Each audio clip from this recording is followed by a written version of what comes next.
Isang mapagpalang araw po sa lahat ng mga nakikinig ngayon. Ako nga po pala si Mary na taga Antipolo. Hayaan niyo pong ibahagi ko sa inyo yung pangyayari sa buhay namin ng asawa kong si Bernie. High school pa lang nang maging mag-boyfriend kami. Nagpatuloy yon hanggang sa makagraduate kami pareho ng college. Nagtatrabaho na ako noon bilang teacher at si Bernie naman ay sa isang malaking kumpanya. Nang makaipon ng konti ay nagplano na kaming magpakasal. Nasa hustong gulang naman na kami at wala namang hadlang sa parehong pamilya namin. Masasabi ko po na halos perpekto na ang naging relasyon namin at lahat ng nangyayari ay naaayon sa mga pinlano at pinangarap namin. December 2015 sana ang nakatakdang kasal namin. Nakaayos na ang lahat magmula sa simbahan, entourage at reception. Kulang na lang ay pagpapagawa ng invitation. Pero hindi namin inaasahan na biglang masisira at mauunsyami yon. Aksidenteng nabuntis ng nakababata kong kapatid, ang anak ng boss ni Papa. Muntik nang magkaroon ng demandahan dahil ayaw panagutan ng kapatid ko dahil hindi daw talaga gusto yung babae. Pero dahil maprinsipyong tao si Papa at malaki ang utang na loob niya sa amo niya at si Mama naman ay sobrang mapamahiin, kaya pilit nilang pinaatras ang kasal namin at unahin daw munang ipakasal ang kapatid ko. Hindi raw kasi pwede ang sukob sa taon. Masakit man sa amin ni Bernie ay wala kaming nagawa kundi magparaya. February ng sumunod na taon ay natuloy din ang kasal namin.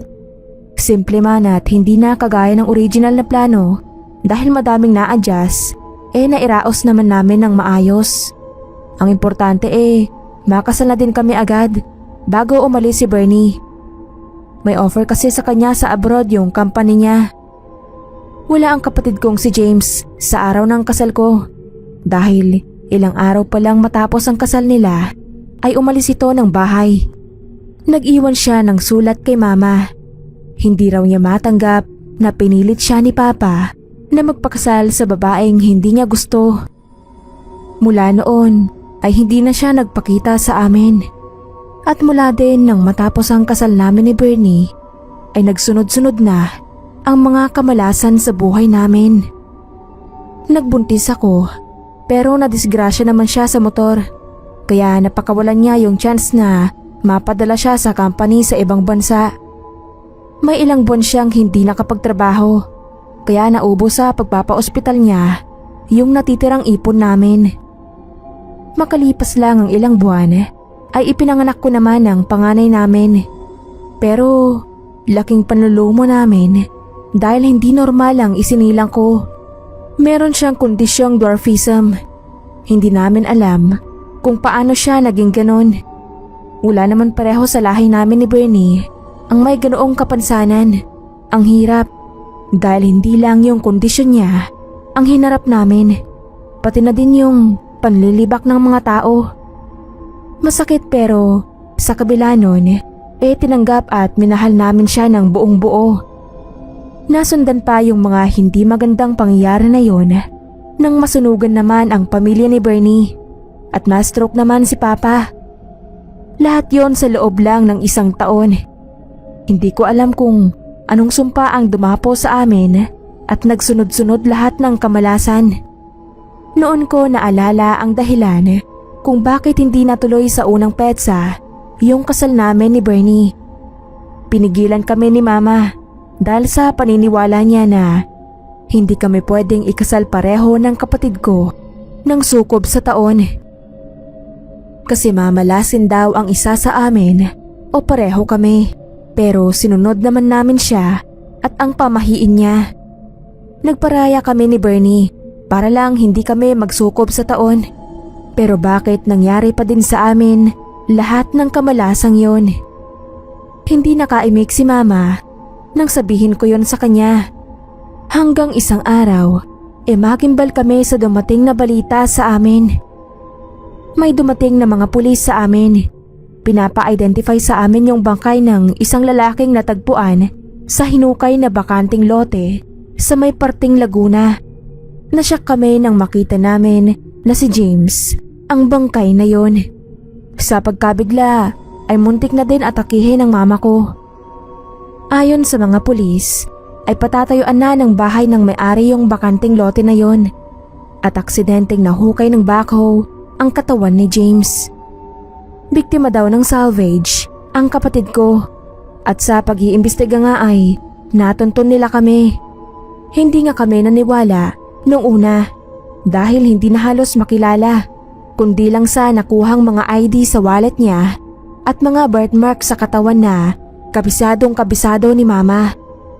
Ayon din sa mga pulis ay halos mag-iisang taon lang nakalibing ang kapatid ko doon base sa kondisyon ng bangkay niya at mismong testimonya ng mga umaming sospek na buwan ng February ng taon ding yun nang mapatay nila ang kapatid ko. Wala kaming kamalay-malay na patay na pala ang kapatid ko ng mga panahong yun. Panahon kung kailan din kami ikinasal ni Bernie. Nasyak kami sa pagkaalam nun. Ibig sabihin pala ay talagang nagsukop pa din kami sa taon. Kung nagkataon lang o sadyang totoo nga ang pamahiin ay hindi ko na po masabi.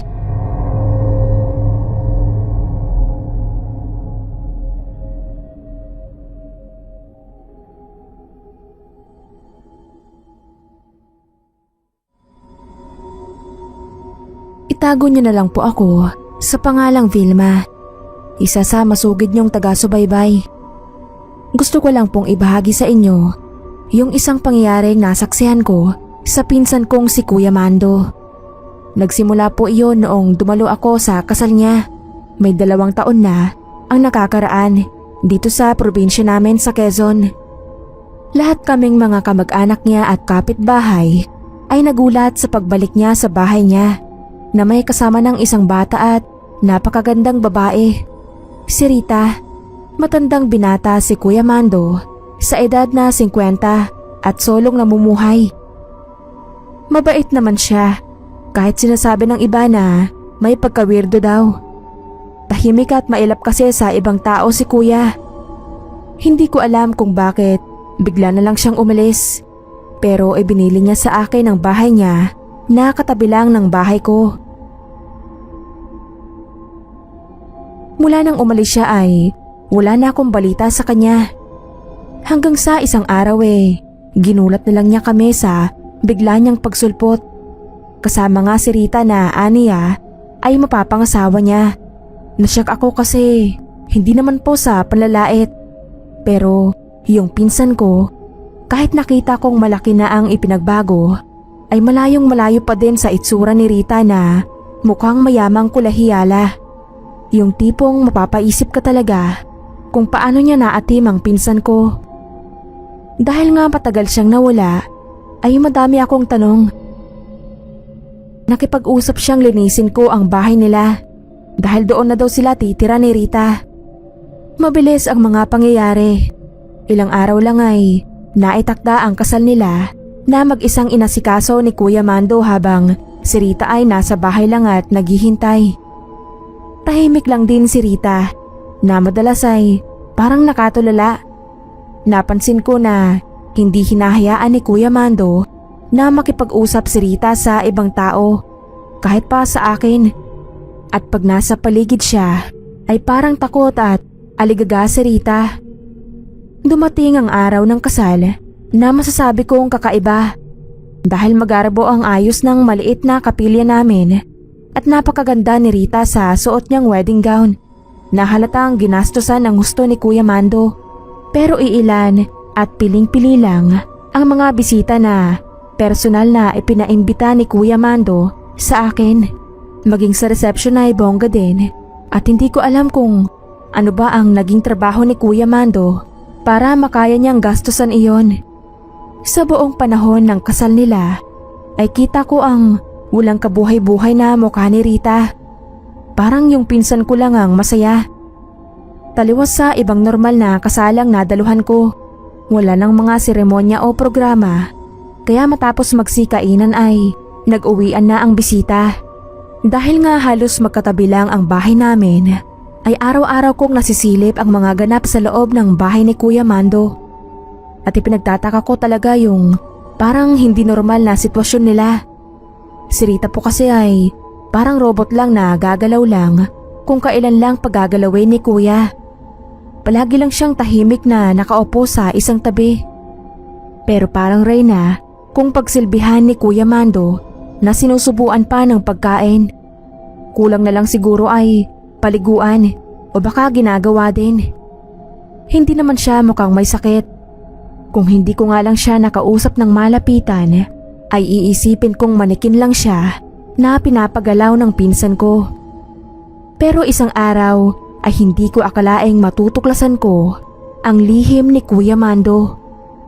Nag-aayos ako ng mga halaman ko noon sa pagitan ng bahay namin ni Kuya nang hindi sinasadyang mapasilip ako sa bintana. Nakita kong nakaupo si Rita habang may pinapainom sa kanya si Kuya na mula sa isang botelya. May laman iyong pulang likido na may parang langis, tapos may mga tila ugat at maliliit na insekto. Pero parang batang ngumangalang si Rita nang ipainom sa kanya yon. Napatutop ako sa bibig ko sa pagpigil na mapaduwal. Tapos noon ay nakita kong umalis si Kuya. May dalang bag at ikinandado ang bahay. Hindi ko alam kung anong pumasok sa isip ko at naisipan kong pasukin ang bahay nila mula sa bintanang naiwang bukas. Nakatingin lang sa akin si Rita. Sa kwarto nila ay nakita ko ang napakaraming botelyang katulad ng hawak ni Kuya Mando. Nakumpirma ko yung hinala kong ginagayuma niya lang si Rita. Naawa ako kay Kuya na kailangan pa niyang manggayuma para lang magkaasawa. Pero naawa din ako kay Rita dahil alam kong labag sa loob niya yon. Kaya lakas loob kong kinuha lahat ng botelya at kinausap si Rita. Parang wala talaga siya sa sarili, pero lumuluha siya. Ikatlong araw dumating si Kuya Mando at ganun na lang ang galit niya nang matuklasan niyang wala na ang mga bote at wala na din si Rita. Sinita niya ako agad kung ano ang alam ko, pero syempre itinanggi ko. Itinapon ko lang nga botelya. Pero wala akong alam sa pagtakas ni Rita na siguro ay natauhan na noong hindi na siya napainom ng gayuma ni Kuya.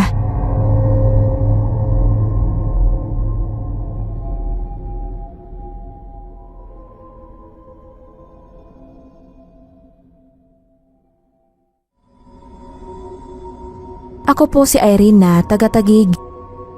First time ko lang pong nakapakinig sa channel nyo. At na-inspire akong mag-share din ng kwento ko. May na-experience din kasi ako na parang sa akin po nakakatakot. Kasi hindi naman siya normal na nangyayari. Yung sinasabi ko po ay nangyari sa isang kasalan. Bale, kinasal po yung best friend ng ate Aileen ko. Maid of honor siya. At syempre, imbitado rin kami ng parents ko. Close kasi talaga kami dahil since elementary ay mag-BFF na sila. Anak na nga din ang turing ng parents namin sa kanya. At ganun din si Ate Marian kina mama at papa. Kasi lumaki siyang walang magulang sa tabi niya. Yung tita at lola lang niya ang nagpalaki sa kanya. Nasa grade 4 pa lang daw siya nung magkaroon ng ibang pamilya yung tatay niya. Pero naging okay naman sila noong nasa college na sila. Yung mama naman niya ay nagtrabaho abroad. Mula nun ay hindi na ito nakauwi. Pero ilang buwan daw bago ang kasal ay nahanap ng mapapangasawa ni Ate Marian yung mama niya.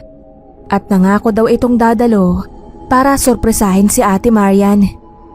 Mula sa labas ng simbahan, pagpasok ng entourage hanggang sa matapos ang seremonyas sa simbahan, ay wala akong tigil sa kapipitik ng kamera. Mahilig kasi talaga akong magpicture. Pero bawat pitik ko ay maya't maya akong natitigilan at naguguluhan dahil sa kakatuwang nakikita ko. Una kong napansin yun sa labas ng simbahan noong nagsisimula nang pumasok ang entourage. May isang matandang babae. Nakabihis din siya ng ternong kimona na nakatingin at tila nakaabang sa pagpasok ni Ate Marian. Nung magsimulang humakbang si ate papasok, ay umastang susunod iyon. Kaya bigla akong napatayo para sabihin sa coordinator dahil mahagip siya ng mga kamera at masisira ang pag-entrance ni ate. Pero bigla yung nawala. Sinalubong si ate ng papa niya at inihatid sa altar. Habang idinadaos ang kasal, ay napansin kong may katabi yung papa ni ate. Hindi ko makita kung sino. Ang alam ko ay wala siya dapat katabi dahil wala naman ang mama ni ate. Tinanong ko si mama kung sino yon, pero pinagalitan ako dahil ligalig daw ako. Pero likas akong may pagkaosesera. Kaya kinunan ko yon habang naka-side view at itatanong ko kay Ate Eileen na nakaupo sa pwesto niya. Pero nagulat ako nang pagtingin ko sa pinikturan ko ay wala na yung matandang babae.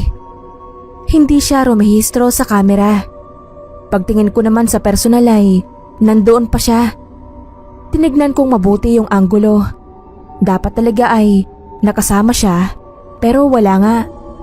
Kaya pipicturan ko na sana uli pero nagulat pa ako nang nagpalakpakan ang mga tao. Hindi ko na malayan na tapos na pala at nag-kiss the bride na. Nang hinayang ako na hindi ko nakunan yon, kaya inis na inis ako. Nagsimula na yung photo ops, kaya pansamantalang nawala sa isip ko yung matanda. Nakigulo na din ako sa mga nagpipicture. Nung kinukunan na yung family, ay bigla ko uling nakita yung matandang babae na nakasingit sa tabi ni Ate Marian. Sa lahat ng shoot niya ay nandoon siya. Kaya naisip ko na baka yun yung mama niya. Baka nakahabol. Pero baka yung asawa naman ng papa niya. Kasi parang hindi naman pinapansin ni Ate Marian. Pero hindi rin siya pinapansin ng papa ni ate. Inaya na ako nila mama sa sasakyan. Kaya hindi ko na natignan yung mga kuha ko. Sa reception nung nakaupo na kami sa table, ay saka ko isa-isang tinignan yung mga pitik ko. Una kong nakita yung video ko sa grand entrance ni Ate Marian. Pero bigla akong nangilabot nang may makita akong tila usok na aparisyon ng isang babaeng nakatayo katabi ng papa ni ate at naghihintay sa kanya. Kasama din ito ng papa niyang naghatid sa kanya sa altar. Wala yung matanda nung habang kinukunan ko yung video. Tinignan ko agad yung iba ko pang mga kuha kung saan alam kong nandoon yung matanda. Pero kung kailan nakita ko siya ng dalawang mata ko, ay saka naman siya hindi rumehistro sa kamera. Naguguluhan at nanginginig na ako noon sa pagkalito at takot. Gusto kong sabihin na kina mama at Ate Eileen, pero baka kasi lumikha ng komosyon. Ayoko namang masira ang okasyon ni Ate Marian. Kaya nang makauwi na kami sa bahay, ay doon ko sinabi sa kanila ang lahat. Nashock si Ate Eileen dahil base sa pagka-describe ko at malabong imahe ng matanda sa video ay nakilala niyang mama iyon ni Ate Marian. Bukod sa natatandaan pa niya ang itsura nito noong elementary pa sila, ay may mga pictures naman. Hindi namin alam noon kung dapat sabihin kay Ate Marian, pero nag-decide sila na ipaalam. Gaya namin ay kilabot na kilabot din si Ate Marian. Ilang araw makalipas yon, ay nakatanggap sila ng balita na namatay na pala ang mama niya. Ilang linggo matapos itong makausap ng asawa ni Ate Marian. Maaring ginawa rin daw nito ang lahat para makadalo sa kasal ng anak niya kahit isa na lang siyang kaluluwa.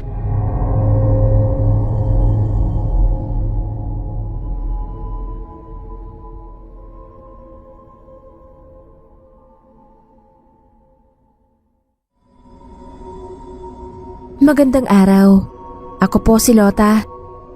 Bilang isa rin sa mga solid fan ng horror stories at ng channel na to, Hayaan niyo pong ikwento ko sa inyo yung kababalaghang nangyari sa kapatid ko matapos ang kasal niya. Taong 2016 iyon nangyari dito sa probinsya namin sa Ilocos. Si Ate Sita ay panganay kong kapatid. Sa Maynila siya nakatira at nagtatrabaho. Pero isang araw ginulat niya kami nang umuwi siya at magsabing ikakasal na siya. Gusto daw ng mapapangasawa niya na sa lalong madaling panahon dahil buntis na siya. Kaya nag-decide silang sa judge na lang. Tutol man sila nanay at tatay dahil pangarap nilang ikasal kaming lahat sa simbahan, wala na din silang nagawa. Maging praktikal na lang daw sabi ni Ate Sita. Nagulat ako kay ate dahil sa aming dalawa siya yung mas nangangarap ng mag-arabong kasal. Nakasave pa nga sa gallery niya yung pictures ng mga pangarap niyang wedding gown at wedding ring. Pero ang layo sa katotohanan dahil ang suot niya ay isang simpleng bestidang puti. Ang singsing naman ay binili daw ni Edgar sa Quiapo nang hindi mo lang siya kinukonsulta. Pero okay lang daw sabi ni ate. Ang importante ay kasya at may isusuot siya, kaya hayaan na lang. Pero kami yung nadismaya talaga dahil lahat na lang sa kasal nila ay tinipid ng asawa niyang si Edgar. Gustong humati ni tatay sa gastos para daw kahit papaano ay maging maayos ang kasal nila. Pero syempre dahil nga ma-pride kuno yung lalaki ay tinanggihan niya yon. Pero hindi niya tinanggihan yung alok nila tatay na kapirasong lupa sa tabi namin. Pumayag din siyang doon na muna sila tumira sa bahay habang hindi pa nakakapanganak si ate para daw hindi na sila mangupahan sa Maynila. Nagpalipat na lang siya ng destino malapit doon. Ayun nga po, habang nandoon sila sa amin ay nangyari yon kay ate. May nangyari daw po kasing kakaiba doon sa wedding ring niya. Napansin niya na parang sumikip daw. Hindi naman siya tumataba kahit buntis siya. Hindi niya pinansin nung una. Hinayaan niya lang na nakasuot. Minsan daw nagigising siya ng hating gabi dahil sa matinding sakit ng daliri niya na parang iniipit. Pero pag tinignan naman niya ay normal naman daw ang itsura. Hindi niya alam kung nananaginip lang ba siya, pero ramdam na ramdam daw niya yung sakit sa daliri niya. Ilang beses pa naulit yun. Kaya sabi na mama ay tanggalin niya muna kaya yung singsing at ilagay sa safe na lugar kung takot siyang mawala yon. Sinunod naman niya pero nagtaka siya nung hindi niya mahubad-hubad yung singsing. Sinubukan niyang sabunin at lagyan ng oil pero hindi talaga mahubad. Nagtataka din kami kasi kung titignan, hindi naman siya masikip sa daliri. Pero pagtatangkain naming hugutin ay parang may buhay ito na kusang humihigpit at kumakapit. Nagpapanik na si ate dahil kahit ilan na kaming nagtutulong-tulong na tanggalin yun ay ayaw talagang maalis. Kinabukasan, hangos na lumabas si ate mula sa kwarto, umiiyak at hawak ang kamay niyang magang-maga ang daliri na halos hindi na niya maitikom ang kamay. Nasyak kami kung paano umabot sa ganun na sobrang laki talaga. Dinala namin agad sa doktor si ate para magamot yung daliri niya. Pagdating doon, agad namang nasolusyonan ng mga doktor. Kinailangan lang putulin talaga yung singsing niya. Pag uwi sa bahay ay ako na mismo ang nagtago nun sa jewelry box at inilagay ko sa loob ng cabinet. Pero bandang hating gabi, nagulantang kami sa malakas na sigaw ni ate. Kaya nagmamadali kaming pumasok sa kwarto niya.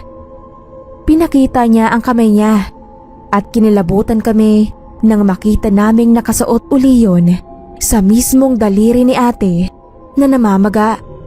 Putol na yon at ako ang nagtago.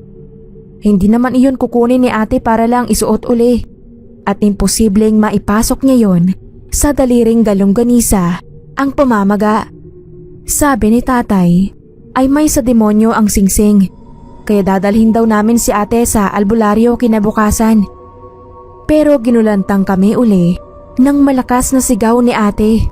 Nagimbal kami nang makita namin ang dugoang kamay niya at putol na daliri. Hinimatay si ate sa nangyari. Sa ospital na siya naabutan ni Kuya Edgar na agad kong tinawagan.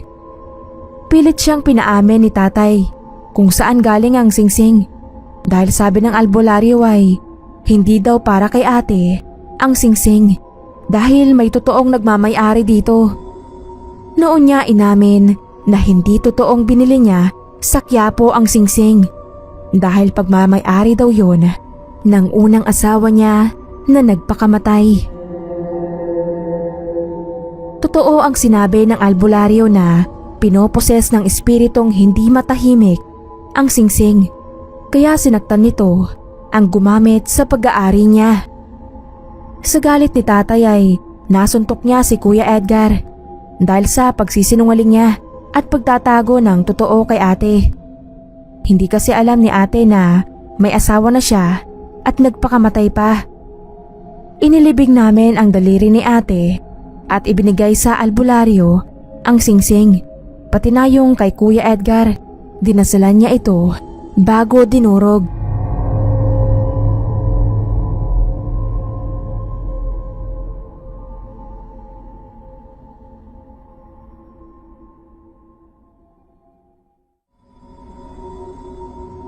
Ako po si Irma. Hindi po ako mapaniwalain sa mga kwentong kababalaghan. Tumanda na kasi ako ang ganito na never pa namang naka-experience ng mga insidenteng may kinalaman sa multo o kung ano pa man. Pero nagbago ang lahat nung makasaksi ako mismo ng isang pangyayaring nagpatayo ng balahibo ko. Nangyari yon sa isang kasalan na nadaluhan ko. Maliit lang yung parokya na yon na nakatayo sa isang medyo liblib at maliit na barangay lang din. Actually, hindi ako imbitado dahil hindi ko naman kakilala yung mga ikinasal. Nandun lang ako para sa pinsan kong pare na bago lang sa parokya na yon. Nagkataong magkakasal pala siya nung araw na yon, kaya minabuti kong makisaksi na din muna. Simple pa sa simple yung kasalan na yon. Maliban sa maganda at eleganteng damit ng bride at groom, ay wala kang makikitang magarbong dekorasyon. Simpleng puting bulaklak lang. Iilan lang din ang mga bisita, siguro ay mga immediate family members lang at ilang kaibigan ang nandoon. Para sa akin, mas maganda ngayon na konti lang ang tao kesa naman yung madaming naglisaw sa paligid pero parang perya sa ingay. Yung kasalan na yon ay napakatahimik at very solemn. Naaliw ako sa panunood hanggang dumating sa part na mag-e-exchange na ng vows yung bride at groom.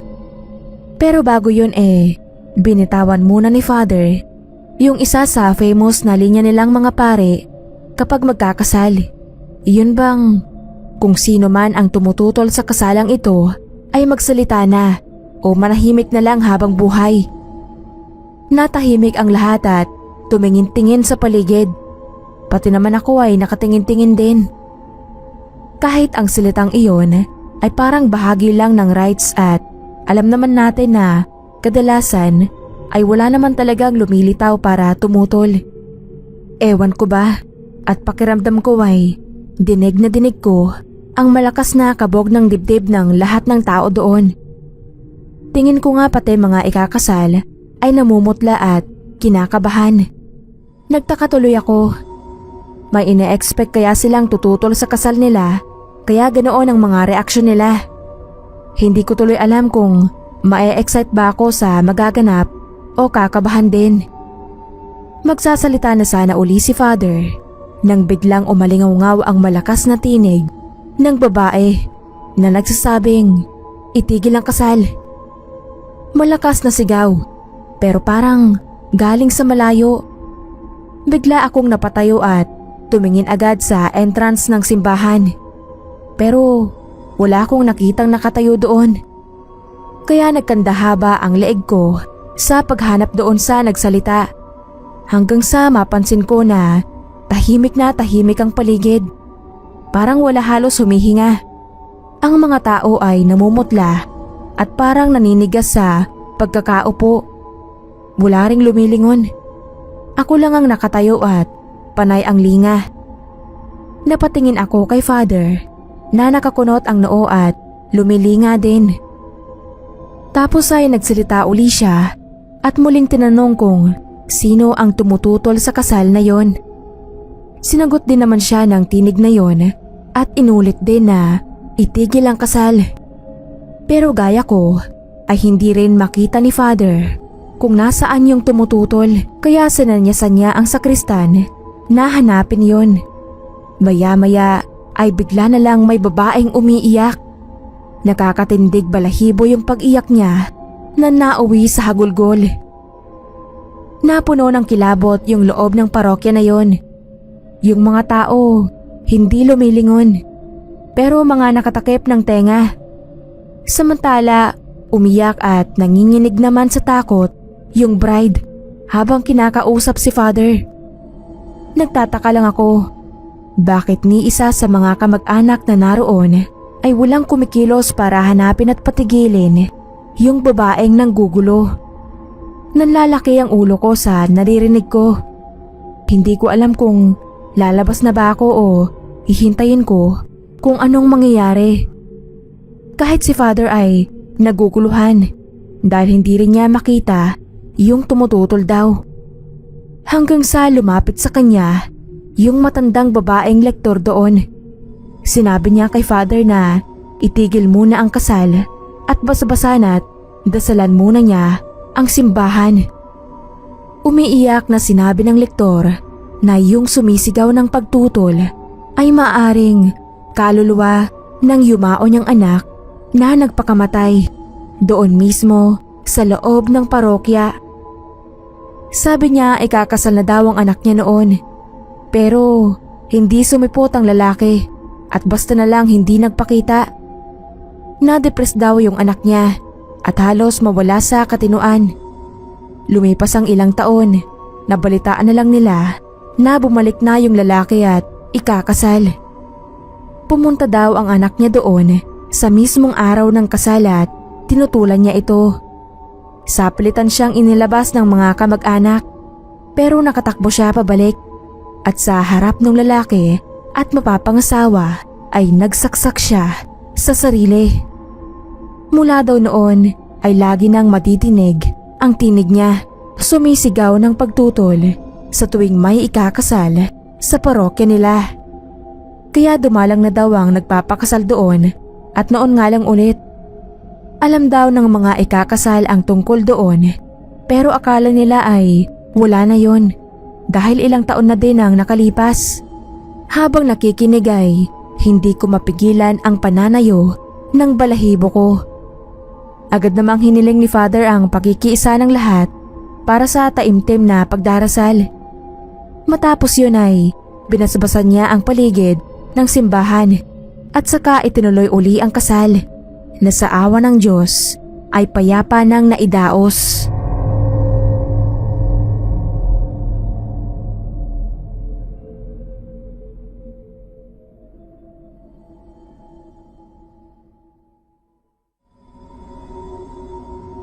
Sa lahat po ng taga-subaybay ng YouTube channel na to, isang pagbati po sa inyo. Itago niyo na lang po ako sa pangalang Sonia. Isa po akong kasambahay at libangan namin ng mga kasamahan ko ang pakikinig ng mga kwentong ipinapadala dito. Sana po sa susunod na upload nyo ay isa na yung kwento ko sa mapapakinggan namin. Yung ibabahagi ko sa inyong kwento totoong pangyayari na naranasan ko doon sa pinakaunang bahay na pinagsilbihan ko. Negosyante yung mga amo ko. May 3 silang anak na puro nasa hustong edad na noon. Isang lalaki at 2 babae. Mababait naman silang lahat. Pero sa bunsong si Tricia ako pinakamalapit. May boyfriend siya, si Alfred. Mabait din at bagay na bagay talaga silang dalawa. Kahit ilang taon pa lang ako noon sa kanila ay nasaksihan ko kung gaano nila kamahal ang isa't isa.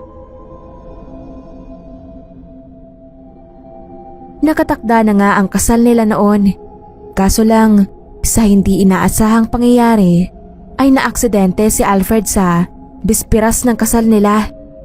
Mabilis ang naging pagpapasya ni Trisha at walang nakapigil sa kanya nang gustuhin niyang maikasal sila ni Alfred sa gitna ng paghihingalo nito. Pero bago matapos ang seremonya ay nalagutan na ito ng hininga. Halos mabaliw si Trisha sa sobrang paghihinagpis. Mula sa burol hanggang sa mailibing si Alfred ay hindi niya ito iniiwan. Palagi siyang nasa tabi ng kabaong. Wala siyang tigil sa kaiiyak. Hindi kumakain, hindi natutulog. Isang beses nga ay kinailangan na niyang paturukan ng sedative ng pamilya niya para lang makapagpahinga siya. Pero nang magising siya ay galit na galit dahil hindi daw niya nabantayan si Alfred. Nangako daw siya na hindi niya iiwan ito. Kinikilabutan nga ako sa tuwing madidinig ko siyang bumubulong sa kabaong ni Alfred at sinasabi na kailangang bumalik ni Alfred dahil kailangan daw nitong tuparin ang pangako nila sa isa't isa na walang iwanan kahit ano pang mangyari. Nakakarinig din naman ako ng mga ganoong salita sa mga namatayan. Kagaya na lang ng sinabi ng nanay ko sa tatay ko noong nakaburol ito na bumangon daw ito doon. Pero iba ang dating nung kay Trisha. Nananayo ang balahibo ko kasi pakiramdam ko ay parang may kung anong mahika yung salita niya. Nung nakalibing na si Alfred ay araw-araw din siyang nandoon. Nag-aalala na nga ang pamilya niya dahil parang nawala na din ng buhay si Trisha. Napapabayaan na ang sarili at negosyo. Wala ding kinakausap sa kanila. Buong atensyon niya ay na kay Alfred lang. Hanggang sa nagkasakit na siya at na-ospital. Nang makalabas naman ng ospital ay hindi naman lumalabas ng kwarto. Isang buwang singkad din yun na ganon ang sitwasyon ni Trisha. At hindi na alam ng pamilya niya kung anong gagawin sa kanya. Isang gabi habang naghahapunan sila, hinahanda ko yung pagkaing iaakyat ko kay Trisha kahit hindi naman niya kinakain. Nagulat na lang kami nung nagtatatakbo siyang bumaba ng hagdan. Bagong ligo at masayang masaya. Nagtatanong kung anong ulam. Nagkatinginan kaming lahat.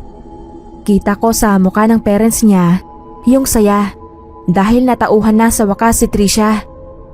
Pero bigla kaming nanlumo. Bumalik na si Alfred at matutuwa daw yun dahil paborito nito ang ulam nila. Siya na mismo ang nagdala ng pagkain at sa kwarto na lang sila kakain. Napaiyak na lang ang mga amo ko. Mula noon ay lagi nang maririnig si Trisha na masaya habang tila may kinakausap sa loob ng kwarto niya. Kapag pumapasok ako doon, kung hindi ko alam na patay na si Alfred ay iisipin kong normal lang naman ang kilos ni Trisha. At kahit alam kong wala naman talaga siyang kinakausap, ewan ko ba at hindi ko mapigilan ng pagtayo ng balhibo ko. Lalo na pag tinuturo niyang nasa tabi ko daw si Alfred at nakangiti sa akin. Kulang na lang ay kumaripas ako ng takbo kasi pakiramdam ko nga din ay nandun talaga siya sa tabi ko. Nagpaplano na ang pamilya niyang patignan siya sa isang psychiatrist dahil tingin daw nila ay nababaliw na ang anak nila. At yun din ang tingin ko noong una. Pero napatunayan ko na hindi siya nababaliw. Dahil isang gabi, dinalhan ko siya ng gatas na may pampatulog sa utos ng papa niya. Naririnig ko na kinakausap na naman niya si Alfred. Pagpasok ko ay nakita ko siyang nakaupo sa terrace. Bigla akong natigilan at kinabahan dahil may katabi siya at nakahilig pa sandal ang ulo niya doon. Natatabingan yon ng nililipad-lipad na kurtina. At sa pag-angat noon ay naramdaman ko yung biglang paggapang ng kilabot sa katawan ko nang makita ko kung sino yung lalaking katabi niya. Kinusot-kusot ko pa ang mata ko at tinitigang mabuti yon. Naka-side view yung lalaki at hindi ako magkakamali na si Alfred yon. Sa takot ay nabitawan ko ang baso ng gatas at nabasag yon sa sahig. Tumakbo ako pababa at sinabi ko sa mga amo ko na totoong nandoon si Alfred. Pero nagalit ang mga amo ko at pati daw pala ako ay nababaliw na. Kaya pinaalis nila ako dahil hindi daw ako makakatulong sa anak nila.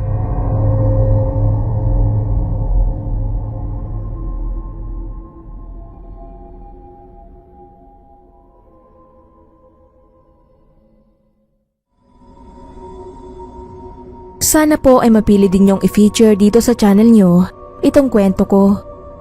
Gusto ko lang din po talaga kasing ma-share sa mga tagapakinig yung masalimuot at nakakatindig balahibong pangyayari na naranasan ko. Bago po ang lahat tawagin nyo na lang akong Faith. Sa kasalukuyan ay nagtatrabaho na ako sa HR Dep ng isang hotel. Bale, college po ako nung mangyari yung sinasabi kong karanasan ko. Inaya ako ng kaibigan at kaklase kong si Sarah sa probinsya nila sa Batangas dahil ikakasal daw ang kuya niya. Nagkataong nakabreak kami sa school noon. Sumama din yung isa pa naming kaklase kaya nag-e-expect ako ng isang masayang biyahe at tsak naman ni Sarah na mag-e-enjoy kami dahil bukod daw sa maganda yung lugar nila masaya daw ang kasalan doon. Bispiras na kasal nang umalis kami ng Maynila.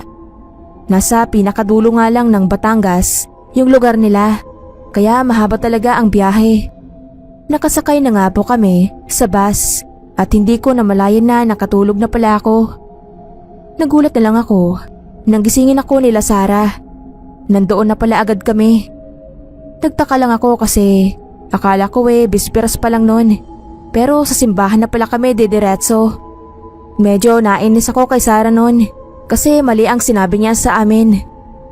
Nakakahiya na hindi man lang kami nakapagpalit ng tamang damit Nakashort na maong lang ako, gawa ng bibiyahe nga kami. Pero nagulat ako nang pagtingin ko sa kanya ay biglang nakagawn na siya at nakaayos.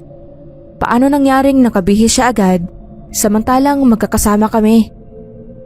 Sa bandang likod na lang kami pumwesto ni Ann dahil nakakahiya nga ang suot namin. Tapos habang ginaganap ang kasal ay napansin kong may isang lalaki sa kabilang side ng upuan na tingin ng tingin sa akin. Nakakatakot yung tingin niya. Para bang may balak siyang masama sa akin. Kaya hindi na ako naging komportable. Hindi na ako lumingon sa gawin niya, pero nakikita ko sa sulok ng mata ko na nakatingin pa din siya sa akin. Tapos ay may nakita akong kumislap, kaya napilitan akong lumingon. At nanlamig ako nang makita kong may hawak siyang balisong. Iniikot-ikot niya yon habang nakangisi sa akin. Sinabi ko kay Ann na umalis na kami doon, pero hindi daw siya nakikita ni Ann. Paglingon ko sa paligid ay noon ko napansin na ako lang ang nakakakita sa kanya. Sa takot ay hinatak ko si Ann para makalipat ng upuan. Natapos ang kasal at matapos ang pikturan ay dumaan na nga sa harap namin ang bagong kasal. At nabigla ako dahil pagtapat nila doon sa lalaking may dalang balisong ay bigla na lang nitong inundayan ng saksak yung groom. Bigla akong napatili ng malakas. Doon ako biglang nagising dahil sa malakas na tapik ni Ann at Sarah sa akin. Panaginip lang pala. Saktong pababa na kami ng bus noon. Habang naglalakad kami papunta sa bahay nila Sarah, ay walang tigil yung dalawa sa katatanong kung anong napaginipan ko. Pero hindi ako makasagot kasi ay iniisip ko kung tamang sabihin ko kay Sarah yon. Nung araw na yon ay nasaksihan ko yung tinatawag nila doong tradisyonal na sabit o dulot. Iyon po yung mga prutas, gulay, karne at cake na idinudulot daw sa mga ninong at ninang para sa offering o imbitasyon. Namangha ako kaya nawala na sa loob ko yung panaginip ko. Pero nagulat ako nang mapatingin ako sa isa sa mga lalaking naghihiwa nung karning baboy. Siya yung lalaking sa panaginip ko. Yun nga lang, malaking itak at hindi balisong ang hawak niya. Kinilabutan talaga ako. First time kong nakakita sa personal ng taong napaginipan ko na hindi ko talaga kakilala totally. Napilitan na akong ikwento kay Anion at maging siya ay kinilabutan din. Araw ng kasal. Siyempre po ay nakapagbihis na kami ng maayos at doon na kami pumwesto sa likod ni Sarah na isa sa mga abay. Habang pumapasok ang entourage ay nakalingon kami lahat sa kanila nang biglang manlaki ang mga mata ko. Nakita ko kasi uli yung lalaki doon mismo sa pwesto kung saan siya nakaupo sa panaginip ko at nakatingin na naman siya sa akin. Nang makita ko ang hawak niyang balisong ay nanlamig ang katawan ko at napapikit ako. Parang deja vu yung nangyayari sa akin ng mga oras na yon. Nakita ko na ang eksenang yon sa panaginip ko. Hindi ko mapigilan ng panginginig ko. Hindi ko alam kung anong gagawin. Buong seremonyas ay kumakabog ang dibdib ko sa nerbiyos.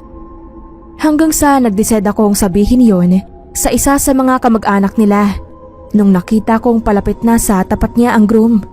Pero bago pa sila makalapit ay nasaksak na yung groom. Pero mabuti na lang at daplis lang dahil natabig agad nila ang kamay nun. Nabigla talaga lahat sa nangyari. Siyempre, tinanong nila kung paano ko nalaman. Sabi ko na lang ay nakita ko lang na may hawak na balisong. Baka kasi wala namang maniwala kung sinabi kong nakita ko na sa panaginip ko ang eksenang yon.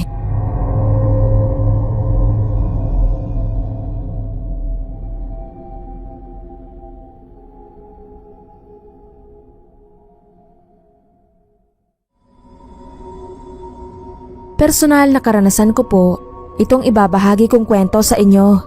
Hindi po ito yung tipikal na istoryang nakakatakot, pero masasabi kong nakakapangilabot. Hayaan niyo pong magpakilala ako sa pangalang Nati. Taga Batanes po ako, pero dito na sa Valenzuela nanirahan nang maulila ko sa magulang. Dito na din kami nagkakilala ni Eric at naging magkasintahan kami ng 4 na taon bago kami nagpasyang magpakasal. Nakatakda na noon ang kasal namin sa simbahan sa susunod na buwan, pero mahigpit yung tinututulan ng nanay ni Eric. Nagbanta pa itong guguluhin ang kasal namin kapag itinuloy iyon. Pero nabuntis ako, kaya nagpasya kaming palihim na magpakasal sa huwes. Itutuloy pa din namin ang kasal namin sa simbahan kapag ayos na ang lahat. Sabi ni Eric ay wala nang magagawa ang nanay niya kapag kasal na kami. Pero ganun na lang ang tindi ng galit nito nang makarating dito ang balitang kasal na kami. Sinugod niya ako sa inuupahan namin habang wala si Eric at sinaktan niya ako. Sinabi niyang hinding-hindi niya ako matatanggap dahil wala daw siyang ibang gustong mapangasawa si Eric kundi yung dati nitong girlfriend na mayaman.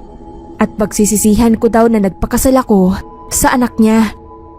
Hindi na ako nagsumbong kay Eric sa pag-aakalang nailabas na ng biyanan ko ang galit niya sa akin. Pero hindi ko akalain na may mas matindi pa pala siyang binabalak sa akin. Isang araw dumating uli ito. Sa pagkakataong yun ay nandoon si Eric.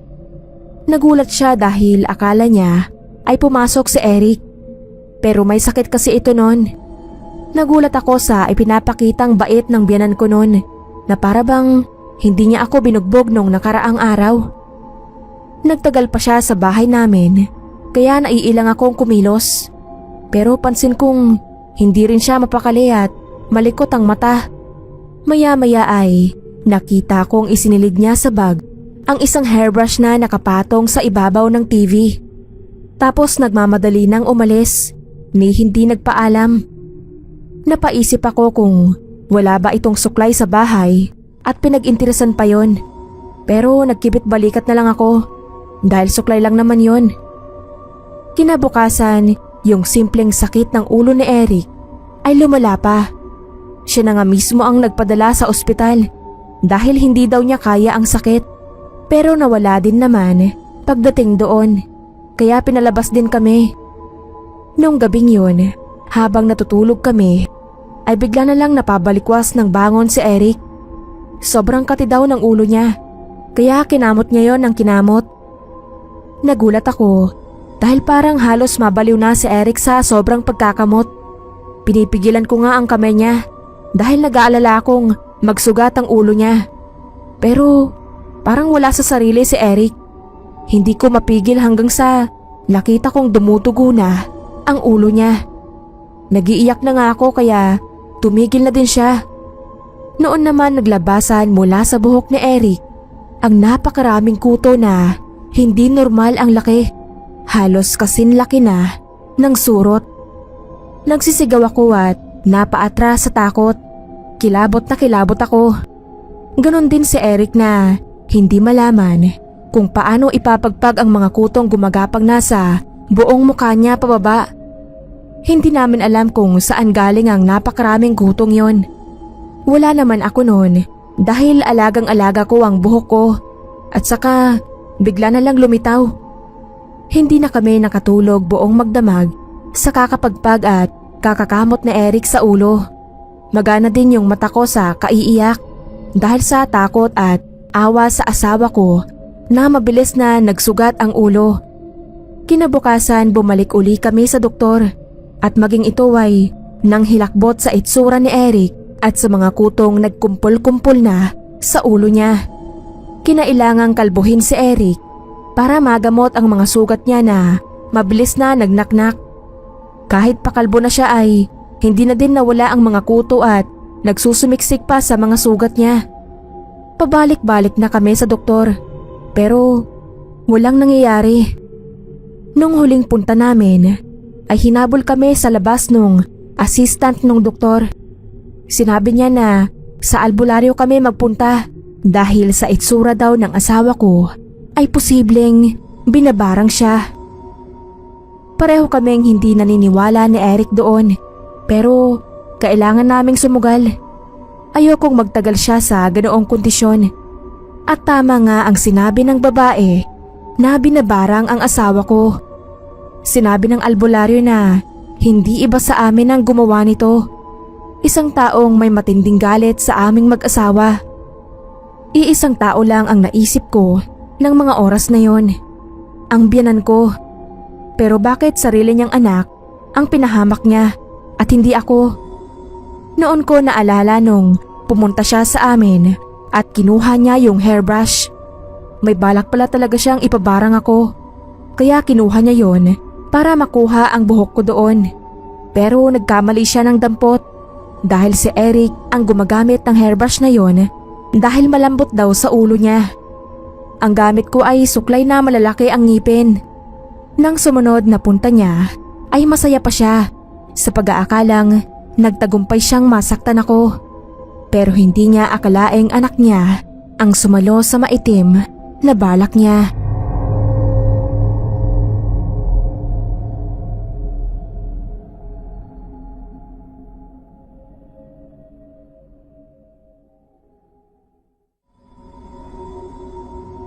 Magandang gabi. Kamusta po sa lahat ng avid listeners at kay narrator? Ako po si Gwen na taga Pampanga. May isi-share din po ako sa inyo na isang kwento ng kababalaghan. Nangyari po ito last 2022 lang sa probinsya ng Ilocos, kung saan ay umattend kami sa kasal ng younger sister ko. Kasama ko ang asawa ko at dalawang anak na parehong abay. Si Nicole na flower girl at si Ken na ring bearer namin. Dapat sana ay maging memorable yung event na yon. Kasi bukod sa kasal ngayon ng bunso kong kapatid first time din nag-abay ang mga anak ko. Ang kaso nga ay may mga kakatwang pangyayari doon na mismong anak ko pa yung nakaalam. Kaya yung dapat na masayang okasyon nahaluan ng kaguluhan at katatakutan. Nung bago pa lang kasi magsimula yung march, syempre nasa labas pa kami ng simbahan nun.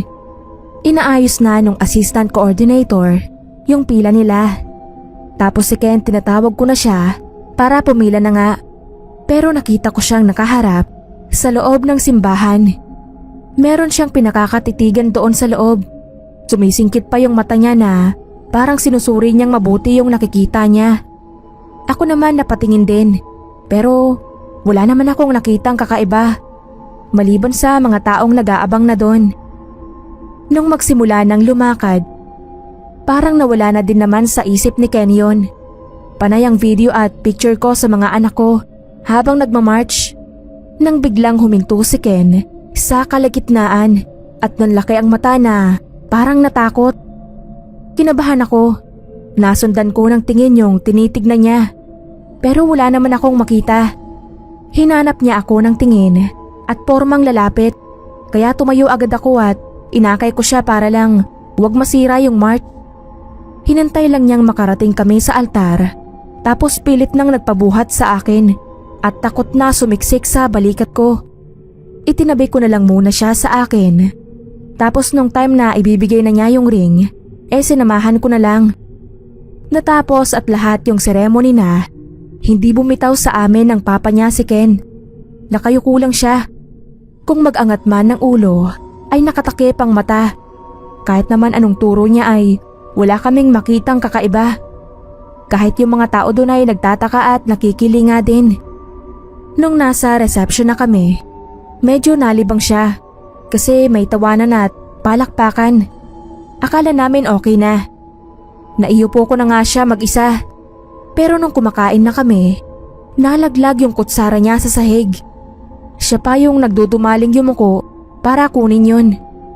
Pero nagulat na lang kami nung bigla siyang sumigaw ng malakas at nanginig ang katawan sa takot. Binuhat agad siya ng asawa ko. Pero nagwawala siya at may itinuturo sa paligid. Parang maiiyak na din ako noon. Kasi hindi ko alam kung anong nangyayari sa anak ko. Noon lang siya nagkaganon. Hindi naman niya masabi kung anong nakikita niya. Basta panayang turo lang niya. Nakatingin na nga sa amin lahat ng tao doon. Maya-maya, bigla na lang nabasag ng sunod-sunod yung mga baso kahit wala namang gumagalaw. Nagkalaglagan din yung mga kutsara at tinidor. Sinabayan pa ng pagkurap-kurap ng mga ilaw. May ibang napasigaw. Tapos nagkagulo na. Nagkatakutan na kasi. Nakita ko yung kapatid ko. Umiiyak na siya at nakayakap sa groom. Sa takot at pagkataranta ay napaiyak na nga din ako habang yakap ang anak kong si Nicole na nanginginig din sa takot. Walang makapagsabi sa amin kung anong nangyayari. Kahit yung mga staff ng restaurant na yon ay mga natulala din. Nung tumahimik ang paligid, isang matandang lalaki ang lumapit sa amin at pilit pinapakalma si Ken. Hinimas-himas niya ito. Nagtaka ako dahil hindi umiilag sa kanya ang anak ko. Samantalang allergic yun sa ibang taong noon lang niya nakita. At napatahimik nga niya si Ken. Nung hihikbi-hikbi na lang siya, ay mahinahon siyang tinanong ng matanda kung sino daw ang nakikita niya. Napatingin si Ken sa paligid. Tapos, biglang parang naiyak na naman. Pero mabilis yung sinansala ng matanda, kaya tumahimik naman si Ken. Sabi niya ay kailangan daw sabihin ni Ken kung ano ang itsura ng mga nakikita niya para mapalayas niya.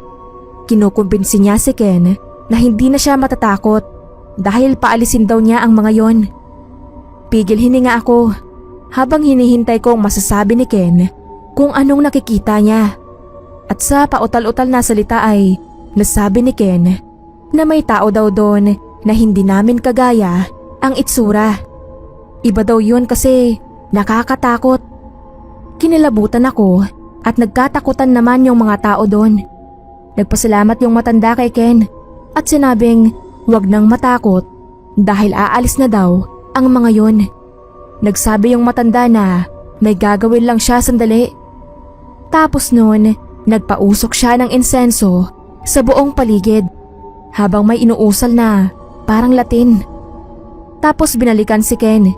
Tinatanong kung nandoon pa yung mga taong hindi namin kagaya. Sabi naman ni Ken ay wala na. Sabi ng matanda ay mga maligno yon na nakatira sa punong katabi ng simbahan at naengganyo lang na makisaya sa kasalan.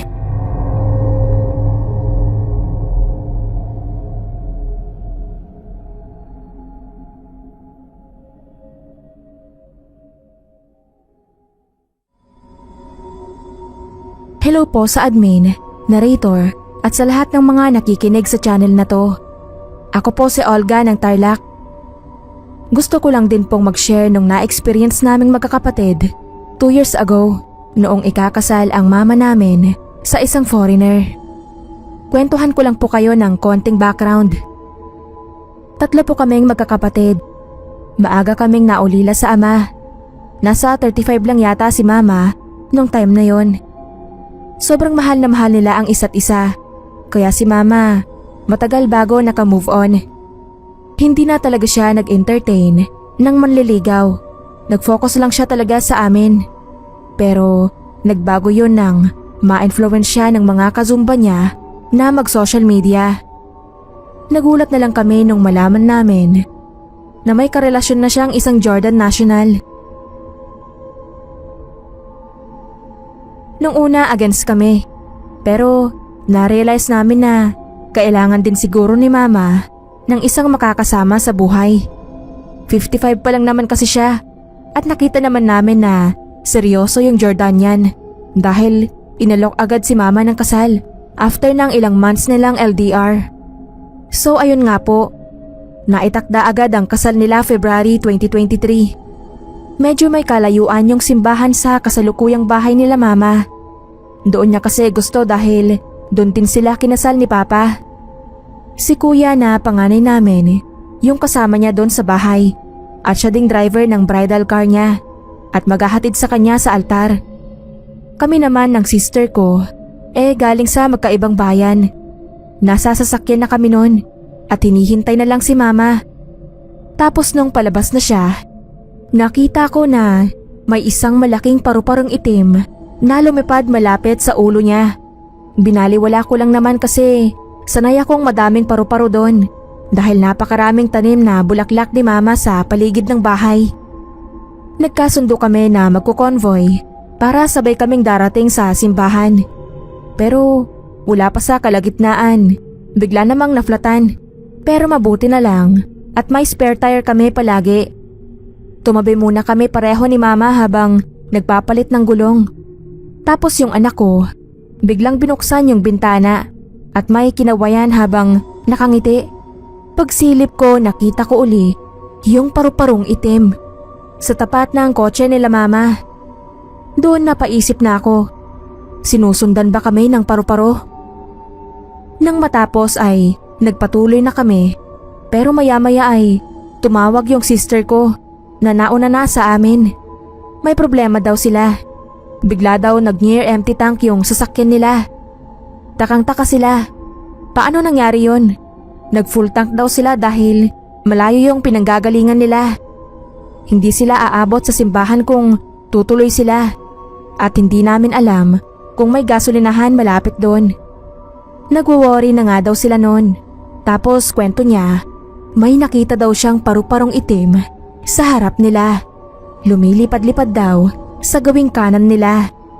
Kakasunod niya ng tingin doon, bigla siyang may nakitang signage ng isang gasoline station, kaya nakahinga siya ng maluwag. So yon, medyo nagmamadali na kami nung time na yon kasi malilate na talaga kami.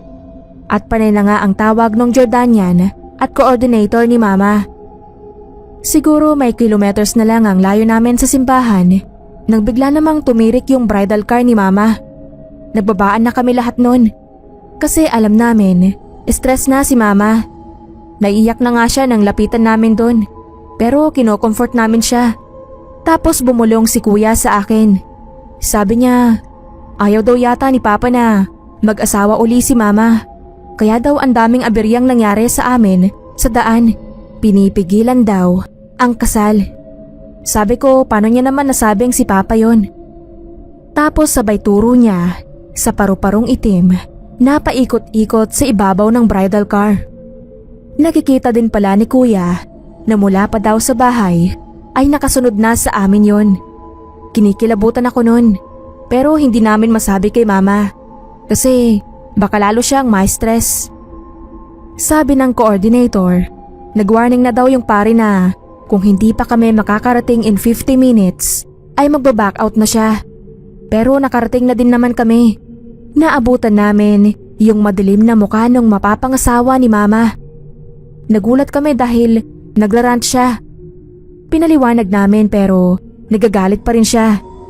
Nagkatinginan na lang kaming magkakapatid.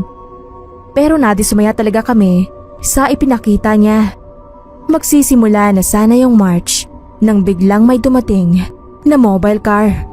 Bumaba yung mga pulis at nag-serve ng warrant of arrest doon sa Jordanian. Nasyak kami lahat. May kaso palang murder yun sa bansa nila dahil pinatay niya yung Filipina wife niya. Nabigla talaga kaming lahat sa nangyari. Naisip namin na ipinag-adya si mama ng mga aberyang nangyari dahil naligtas siya sa posibleng mangyayari sa kanya sa kamay ng Jordanian na yon.